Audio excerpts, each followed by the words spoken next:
प्यारे साथियों, आप सभी लोगों का हमारे चैनल सौर्य के करियर पढ़े हुए बच्चों, आप लोगों का बहुत-बहुत स्वागत है। आज हम लोग लेकर के चलते हैं कि क्लास 12th की जो हमारे पास में फिजिक्स है, इस फिजिक्स का बेहतरीन कॉन्सेप्ट आज हम लोग समझ करके चलने वाले हैं।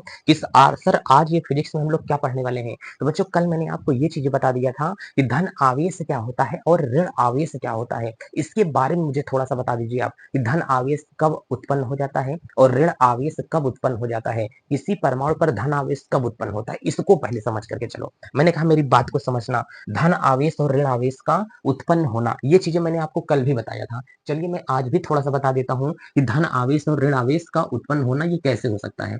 चलिए पहली चीजें मैं यहां से बता करके चल रहा हूं कि सर हमारे पास में जो धन आवेश होगा ना, ये धन आवेश कब हो सकता है। तो सर पहला ध्यान से देख करके चलना कि धन आवेश, और दूसरा बच्चों यही से हम लोग देख करके चलेंगे कि हमारे पास में क्या होता है, ऋण आवेश क्यों उत्पन्न हो जाते हैं। ये दोनों पर जो चार्ज होता है, ये सर धन आवेश कब उत्पन्न होता है और सर ऋण आवेश कब उत्पन्न होता है। हमने कहा क्यों, मैंने कल तो आपको चीजों समझा दिया था, आज नहीं समझ में आया है क्या? कह रहे हैं कि सर आया है, आज तो समझ में आया ही है सर, लेकिन कल तो समझ में आया था, लेकिन सर कल आप बहुत जल्दी से बता दिए थे।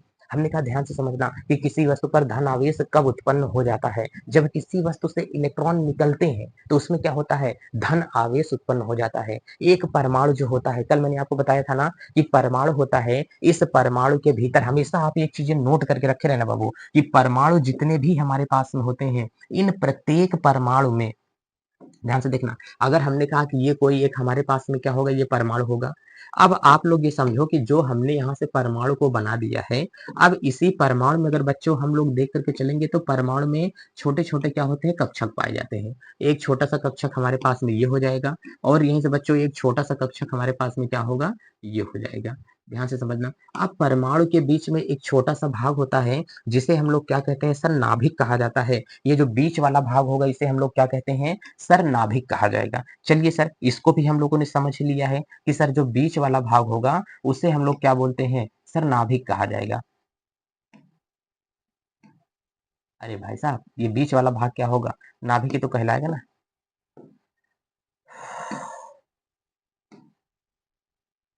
इसको मैं थोड़ा सा ये कर देता हूँ।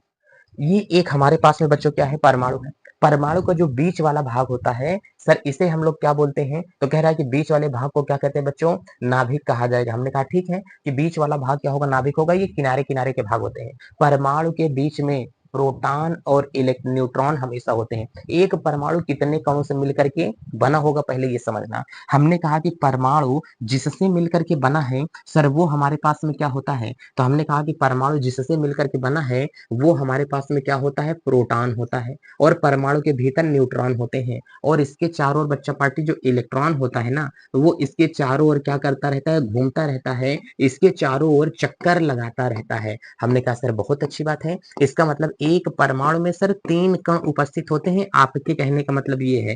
हमने कहा हाँ बहुत सही है, आप लोगों ने ये चीजें समझ ली। अच्छा देखो, मुझे इस तरीके से बनाने में बच्चों बहुत ज्यादा टाइम लगता है, तो मैं अब इलेक्ट्रॉन को बार बार नहीं बनाऊंगा, अब मैं डायरेक्ट नाभिक के भीतर प्रोटॉन लिख दूंगा। देखो किसी परमाणु में, ये हमेशा याद करके रखना कि एक परमाणु में जितने प्रोटॉन होते हैं ना, उतने ही इलेक्ट्रॉन होते हैं। इसीलिए कहा जाता है कि परमाणु हमेशा उदासीन होता है। उदासीन क्यों होगा, कि जितने प्रोटॉन है उतने ही न्यूट्रॉन है। देखो 1 2 3 4 5 6 7 8 9 10 11 12 13 14 15 16 17 18, इसका मतलब इसमें इलेक्ट्रॉन की संख्या कितनी है, 18। तो सर इसमें जो प्रोटॉन होगा वो प्रोटॉन की संख्या भी कितनी होती है, 18 होती है। और जो न्यूट्रॉन होता है, न्यूट्रॉन पर कोई चार्ज नहीं होता है, प्रोटॉन पर प्लस चार्ज होता है, इलेक्ट्रॉन पर माइनस चार्ज होता है। एक परमाणु में प्लस की संख्या कितनी होती है, तो कहेंगे सर इस परमाणु में पी फॉर क्या होता है सर, हमने कहा कि इस परमाणु के भीतर बच्चों देख करके चलोगे तो प्रोटॉन की संख्या कितनी है, +18। इस परमाणु के भीतर सर आप अगर इलेक्ट्रॉन देख करके चलेंगे तो इलेक्ट्रॉन की संख्या कितनी है, हमने कहा -18। अच्छा सर दोनों को अगर कभी आप लोग जोड़ लोगे ना, तो जोड़ने पर कभी आप लोगों को ने ये पढ़ा होगा, इस तरह जो +18 होता है और -18 होता है, ये घट करके चार्ज कितना आ जाएगा, 0 आ जाता है। तो ये एक प्लस वाली संख्या और माइनस वाली संख्या को जब मिला देते हैं तो चार्ज टोटल कितना आता है, 0 आएगा। इसीलिए कभी कोई तुमसे पूछेगा कि परमाणु पर आवेश कैसा होता है? तो कहते हैं कि परमाणु विद्युत उदासीन होता है। परमाणु उदासीन होता है, परमाणु पर कोई आवेश नहीं होता है। तो परमाणु पर आवेश इसलिए नहीं होता है, ध्यान से समझना। हमने कहा कि परमाणु बच्चों जो होता है, ये हमेशा क्या होगा? उदासीन होता है। चलिए एक बात तो हम लोगों को समझ में आ गई कि परमाणु हमेशा उदासीन होते हैं। क्यों उदासीन होता है? क्योंकि परमाणु में जितने प्लस हैं उतने ही माइनस हैं। इसका मतलब जितने लड़की उतने लड़का। अगर दोनों आपस में बराबर हैं, तो हमने कहा सर अगर दोनों आपस में बराबर हैं तो इसका मतलब वह परमाणु क्या होगा? उदासीन होता है। ठीक है सर। सर इसका मतलब न्यूट्रॉन पर कैसा चार्ज होता है? हमने कहा तुम ये यार याद कर लो हमेशा कि जो हमारे पास में क्या होता है? न्यूट्रॉन होता है। प्रोटॉन पर जो हमेशा चार्ज होता है वो प्लस होगा, इलेक्ट्रॉन पर चार्ज होता है वो माइनस होगा, लेकिन न्यूट्रॉन पर जो चार्ज होता है वो जीरो होता है, जिसे कहते हैं नो चार्ज। ध्यान से देख करके चलना, इसे क्या बोलते हैं? इसे नो चार्ज कहा जाएगा। इस पर कोई चार्ज नहीं होता है। प्रोटॉन पर प्लस होगा, इलेक्ट्रॉन पर माइनस चार्ज होता है, न्यूट्रॉन पर नो चार्ज, कोई चार्ज नहीं होगा, इसलिए न्यूट्रॉन की गणना ही नहीं की जाती है। तो परमाणु किसके किसके ऊपर डिपेंड करता है? तो परमाणु डिपेंड कर रहा है एक प्लस के ऊपर और एक किसके ऊपर? माइनस के ऊपर डिपेंड करता है। अगर किसी परमाणु में प्लस और माइनस की संख्या बराबर है तो इसका मतलब उस पर चार्ज कितना? प्लस और माइनस मिलकर के दोनों जीरो हो गए। जीरो हो गए तो उसे कहा जाएगा न्यूट्रल, अर्थात वो परमाणु क्या होता है? उदासीन होता है। चलिए ये बात तो हमको समझ में आ गई है। इसीलिए कभी कभी आप लोगों को जब केमिस्ट्री पढ़ाया जाता है बच्चों, तो उस केमिस्ट्री के अंतर्गत आप लोगों को ये देखने को मिलता होगा, सर उस केमिस्ट्री के अंतर्गत आपको ये देखने को मिलता है कि कभी आप लोग देखो, जैसे केमिस्ट्री में आप लोग लिखते हो ना कि सोडियम होता है, कभी कभी सोडियम को किस तरीके से लिखा जाएगा? मैं एक एग्जाम्पल दे करके चल रहा हूँ कि जैसे आप लोगों को देखो ध्यान से बच्चों, एग्जाम्पल समझो अच्छे से, क्योंकि मैं तभी आपको बेहतरीन परफॉर्म में कर पाऊंगा जब आप लोगों को एग्जाम्पल वगैरह सारी चीजें समझ में आती रहेंगी। जैसे सर समझ करके चलो, तो कभी अगर आप लोग समझ करके चलेंगे कि जैसे कभी कभी सोडियम को देखते हो तो सोडियम के ऊपर कोई चार्ज ही नहीं लिखा होता है। कभी कभी आप लोग सोडियम को देखोगे तो सोडियम के ऊपर प्लस चार्ज लिखा होगा। कभी कभी बच्चों आप लोग देखते होगे कि मैग्नीशियम को देखते होगे, और कभी कभी आप लोग देखते होगे कि मैग्नीशियम के ऊपर कितना लिखा होता है? +2 का चार्ज लिखा होता है। कभी कभी आप लोग कैल्शियम को देखते होगे, और कभी कभी कैल्शियम को देखते होगे सर +2 चार्ज लिखा होता है। ऐसा लिखा होता है कि नहीं? सर कभी कभी आप लोग Fe को देख करके चलोगे, Fe के ऊपर बच्चों कभी कभी जो चार्ज लिखा हो जाएगा, कह रहा है कि हमारे पास में +2 लिखा होगा, कभी कभी Fe के ऊपर +3 लिखा होता है। ऐसा क्यों होता है सर? तो इसका मतलब एल्यूमिनियम को कभी सॉलिड के फॉर्म में देख लेते हो इस तरीके से, और कभी कभी एल्यूमिनियम को आप लोग देख लेते हो +3 के रूप में। ऐसी चीजें क्यों होती हैं सर? अगर आप हमको ये समझा पाए तो सर ये बहुत अच्छी बात है। हमने कहा समझा पाए का मतलब क्या है? यही आपको समझाने ही चल रहे हैं। तो कह रहा है कि ये चीजें आपको कैसे यहाँ पर समझ में आएंगी। ठीक है, तो हमने कहा कि ऐसा जो आपको लिखा हुआ कभी मिलता है बच्चों, तो ये चीजें हमको देख करके समझनी पड़ेगी। मतलब किसी केमिस्ट्री में तत्व के ऊपर जो प्लस लिखा होता है, जो माइनस लिखा होता है, वो क्यों लिखा होता है, इसी टॉपिक को समझ करके चलेंगे। हमने कहा ध्यान से देखना, जब किसी परमाणु के ऊपर, ध्यान से देख करके चलो, जब किसी परमाणु के ऊपर अगर कुछ नहीं लिखा है, जैसे किसी परमाणु के ऊपर कुछ नहीं लिखा है, तो इसका मतलब वो जो परमाणु होता है प्यारे बच्चों, वो उदासीन होगा। जैसे उदासीन की अवस्था में कौन कौन सा यहाँ पर दे दिया है? हमने कहा ध्यान से देखो, इसमें सोडियम दिया है, ध्यान से देखो इसमें क्या दिया है? मैग्नीशियम दिया है, ध्यान से देख करके चलो इसमें उदासीन कैल्शियम है, ध्यान से देख के चलो इसके ऊपर क्या है? एल्यूमिनियम है। बाकी जिसके ऊपर कोई चिन्ह होता है वो उदासीन नहीं होता है। इसमें जो उदासीन की घटना दिखाई दे रही है, इसमें उदासीन की घटना तो केवल कितनों के पास में है? जिसके ऊपर कोई संकेत नहीं है। बाकी देखो सोडियम के ऊपर धन आवेश आ गया है, इसका मतलब ये उदासीन है सर। कह रहे हैं कि सर दो दो बार लिख दे रहे हैं, ये उदासीन है। हमको ये बताइए कि कोई वस्तु उदासीन क्यों होती है? बच्चों कोई वस्तु उदासीन तभी होती है जब उसमें प्लस की संख्या और माइनस की संख्या आपस में क्या हो? समान हो। क्या सर? फिर से हमने कहा जब प्लस की संख्या और माइनस की संख्या समान हो। सर प्लस की संख्या का मतलब होता है सर उसमें प्रोटॉन, क्या होता है सर? उसमें प्रोटॉन। माइनस की संख्या का मतलब क्या होता है सर? उसमें इलेक्ट्रॉन, क्या होता है? इलेक्ट्रॉन। ये सारी चीजें प्यारे बच्चों आपस में उसमें क्या होती है? समान होती है। अगर प्रोटॉन इलेक्ट्रॉन उसमें क्या है? समान है, इसका मतलब वो परमाणु क्या होता है? उदासीन हो जाता है। जैसे एक लड़का होगा, एक लड़के की अगर शादी नहीं हुई है ना, तो वो किसी से प्यार कर सकता है? अगर एक लड़के की शादी हो गई तो उसकी लाइफ में एक लड़की आ गई तो लड़का लड़की मिलके उदासीन। अब ना तो लड़कियां किसी से प्यार करेगी ना तो लड़कवा किसी से प्यार करेगा। कहेंगे सर तो फिर बताइए ये नीले ड्रम वाली क्या कहानी है।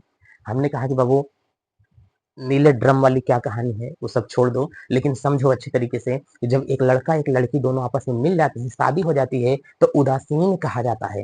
कई कई ऐसे जो वफादार पति पत्नी होते हैं इनके बीच में कभी दरार नहीं आता है, क्योंकि इनको पता है, इनको फिजिक्स पता है ना। अगर फिजिक्स का कॉन्सेप्ट यूज करें, देखो सारी केमिस्ट्री भी कहती है अगर आपको आपका जोड़ा मिल जाए तो कभी किसी तीसरे जोड़े के लिए परेशान नहीं होना है। यदि केमिस्ट्री में भी कोई एक जोड़ा मिल गया है, कोई तीसरे जोड़े के लिए परेशान हो जाता है ना, तो बॉन्ड टूट जाता है, उस परमाणु का विनाश हो जाता है, तब जाकर के समझ में आ रहा है ना। तो इसीलिए बच्चों हमेशा अगर किसी चीज को निभाओ तो अच्छे तरीके से निभाओ ताकि चीजें क्या हो सके, समझ में आ सके। ठीक है, मेरे हिसाब से थोड़ा सा वीडियो मुझे रोकना पड़ेगा क्या, क्योंकि चीजें समझ में नहीं आ रही है ना। समझ में आ जाए तो ज्यादा बेस्ट है। लाइट बराबर दिख नहीं रहा है।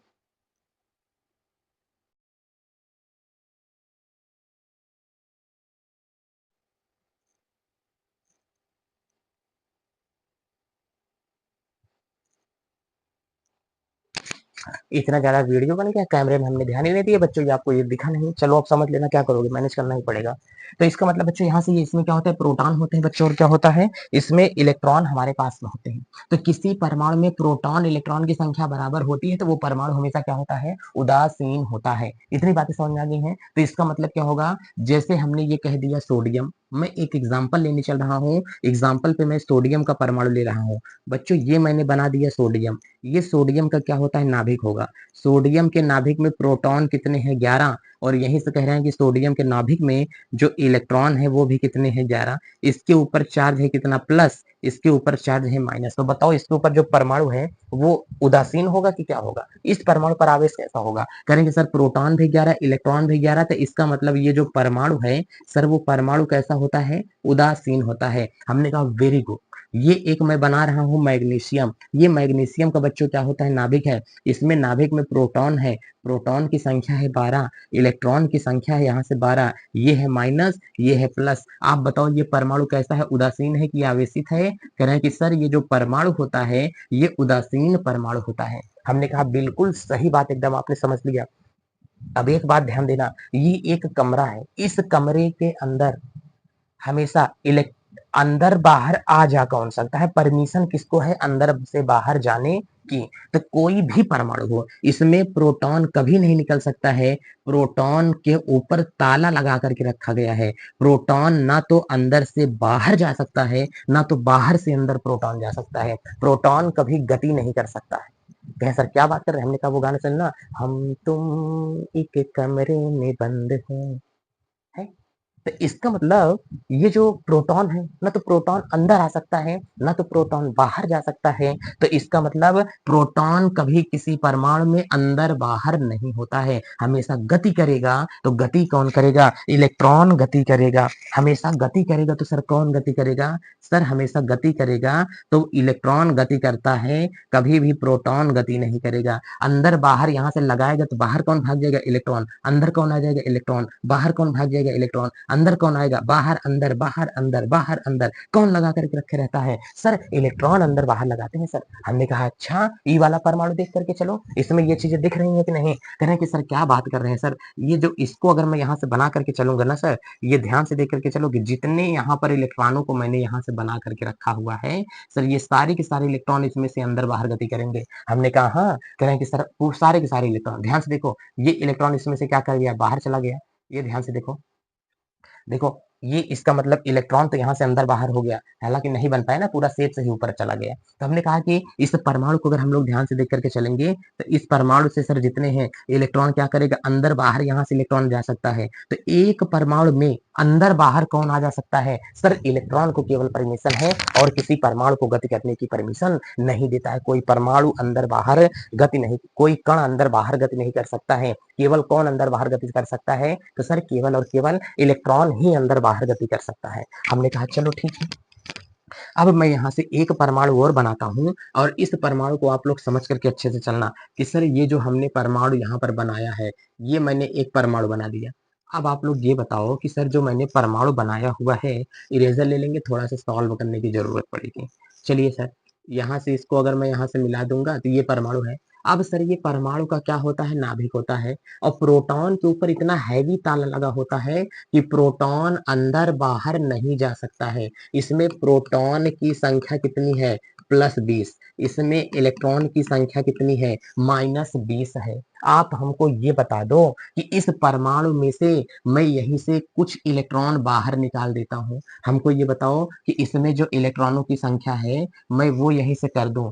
ध्यान से देखना, इसमें मैं इलेक्ट्रॉनों की संख्या बच्चों कितना कर देता हूँ। तो कह रहा है कि सर इसमें जो इलेक्ट्रॉनों की संख्या है ना, सर इलेक्ट्रॉनों की संख्या में इसमें कितना कर दूंगा, 20। ध्यान से देखना, इसमें मैं 1 2 3 4 5 6 7 8 9 10 11 12 14 15 16 17 18 19 20 20 इलेक्ट्रॉन मैंने बनाया। अब बताओ, जब 20 इलेक्ट्रॉन मैंने बता दिया, जब किसी परमाणु से इलेक्ट्रॉन बाहर निकलते हैं, हमने कहा चलिए सर, किसी परमाणु से इलेक्ट्रॉन बाहर निकलते हैं, जब किसी परमाणु से इलेक्ट्रॉन बाहर निकलते हैं, सर ये बताइए, जब किसी परमाणु से इलेक्ट्रॉन बाहर निकलते हैं तो उस परमाणु पर कैसा आवेश आता है। हमने कहा कि जिसकी संख्या ज्यादा होगी वही आवेश इस परमाणु पर आएगा। जरा गिनो, इलेक्ट्रॉन कितना है, 1 2 3 4 5 6 7 8 9 10 11 12। सर इसमें जो माइनस वाला चार्ज है ना सर, वो 12 बचा हुआ है। हमने कहा क्या बात कर रहे हो, माइनस वाला चार्ज सर इसके ऊपर 12 है, लेकिन बताओ ये 20 वाला चार्ज क्या है, ज्यादा है। तो इस परमाणु के ऊपर प्लस वाली संख्या ज्यादा है कि माइनस वाली संख्या ज्यादा है। जब इस परमाणु के ऊपर प्लस वाली संख्या ज्यादा है तो हमने कहा इसके ऊपर जो चार्ज आया ना सर, वो प्लस वाला चार्ज आया है। ये परमाणु कैसा है, धन आवेशित हो गया है। ये परमाणु कैसा है, धन आवेशित हो गया है। हमने कहा वाह भाई वाह, क्या बात चल रही है। इसका मतलब जब किसी परमाणु में से इलेक्ट्रॉन बाहर निकल जाएगा, जब किसी परमाणु में से इलेक्ट्रॉन बच्चों बाहर निकल जाएगा, जब किसी परमाणु में से इलेक्ट्रॉन अंदर था लेकिन इलेक्ट्रॉन बाहर निकल गया, तो उस परमाणु के ऊपर धन आवेश आ जाता है। जब इलेक्ट्रॉन अंदर पहुंच जाता है तो उस परमाणु पर ऋण आवेश उपस्थित हो जाता है। ध्यान से समझ करके चलना, ये इलेक्ट्रॉन मैंने इसमें से निकाल दिया, ठीक है। एक बगल में ही परमाणु मैं और बनाता हूँ। ये देखो, मैंने एक परमाणु बना दिया। इस परमाणु को मैंने बच्चों क्या बना दिया, नाभिक बना दिया। इसमें मैंने प्रोटॉन की संख्या दे दिया +5, और इसमें जो मैंने इलेक्ट्रॉन की संख्या बना दिया, वो इलेक्ट्रॉन की संख्या बच्चों मैं दे देता हूँ, यहाँ से 5 दे देता हूँ। तो बताओ इलेक्ट्रॉन ज्यादा है कि प्रोटॉन ज्यादा है। कह रहे हैं कि सर दो के दोनों क्या है अभी।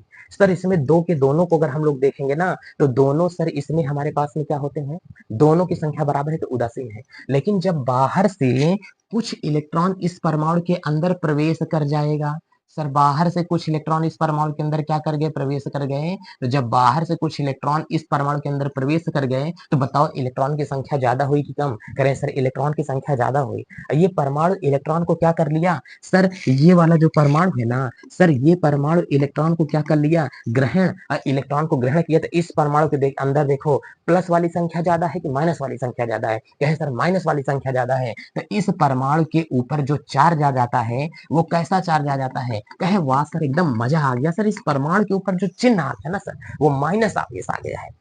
का बहुत अच्छी बात। तो इसका मतलब ये इलेक्ट्रॉन को ग्रहण किया, और ग्रहण किया तो माइनस वाली संख्या बढ़ गई। अब बढ़ गई तो इसके ऊपर चार्ज कैसा आ गया, माइनस। इसलिए जब कोई परमाणु इलेक्ट्रॉन को ग्रहण करता है तो उसके ऊपर ऋण आवेश उत्पन्न होता है। जब कोई परमाणु इलेक्ट्रॉन का बच्चों क्या करता है, त्याग करता है, तो उस परमाणु के ऊपर हमेशा धन आवेश आता है। देखो मैंने प्रोटॉन अंदर बाहर हुआ, कहे नहीं हुआ सर, क्यों नहीं हुआ। सर प्रोटॉन के ऊपर तो आपने एक गाना गा दिया। हमने कहा भाई साहब क्या, कि हम तुम एक कमरे में बंद हैं, ठीक है ना। तो इसका मतलब और चाबी खो जाए वो एक सॉन्ग है, सुन लेना जरा सा। तो इसका मतलब जो परमाणु है ना, तो ये अंदर बाहर कभी नहीं हो सकता है।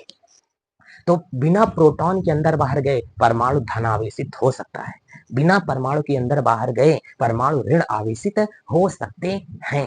इसीलिए किसी परमाणु पर धन आवेश और किसी परमाणु पर ऋण आवेश उत्पन्न होता है। इतना समझ में आया। अगर ये कॉन्सेप्ट समझ में आ गया है तो इसके बाद हम लोग समझते हैं आवेश के मूलभूत बच्चों, कुछ क्या समझेंगे हम लोग, कुछ गुण समझेंगे कि आवेश के गुण क्या होते हैं। इसको समझना हमको जरूरी है, ठीक है। समझ में आया। अब इसके की बात बच्चों कल नेक्स्ट क्लास हम लोग देख करके चलेंगे। ठीक है, चलते बच्चा, अपना और अपनों का ख्याल रखें, मस्त रहें, स्वस्थ रहें, बढ़िया से चले बच्चों। छोटों को प्यार दें, बड़ों का आदर करें, अपना व्यक्तित्व इस प्रकार से बनाएं कि भारत के एक अच्छे नागरिक का निर्माण हो सके। ठीक है बच्चों। बाबू हाँ, यूट्यूब शॉर्ट्स तुम्हारी ये जिम्मेदारी है बाबू। यार बहुत अच्छा कमेंट करते हो, लगता है कि मतलब वीडियो देख रहे हो, पढ़ रहे हो। यार बस एक छोटी सी गुजारिश है बाबू आप लोगों से कि वीडियो को